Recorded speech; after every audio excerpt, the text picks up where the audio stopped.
Sayın Valim, Sayın Milletvekilim, Sayın Yardımcı Komutanım. Bayramlar kaynaşmanın, dayanışmanın, birlikteliğin, barışın en güzel örneklerinden biridir. Dayanışmanın en büyük örneği şu anda bizim Malatya'nın Şubat'tan itibaren yaşadığı bir devre. Eğer birlik ve dayanışma olmasa hakikaten bu kadar bu mesafeyi kısa bir zamanda atlatamazdık. Allah'a şükrediyoruz. Sayın Cumhurbaşkanımızın güç liderliği burada çok önemli.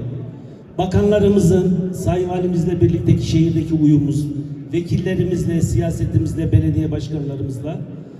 Bakın şehrimiz çok kısa bir sürede ayağa kalktı.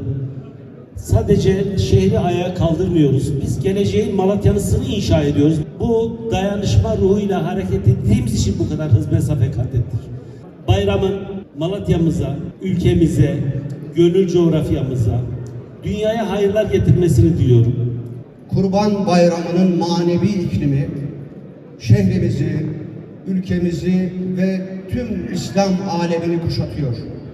Bugün birliğin, beraberliğin, kardeşliğin, dayanışmanın ve paylaşmanın zirve yaptığı mübarek günleri idrak ediyoruz.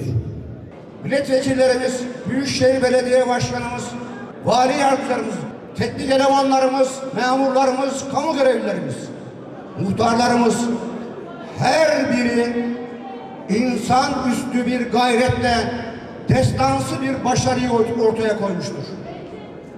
Tarih elbette bunların hepsini birer birer yazacaktır.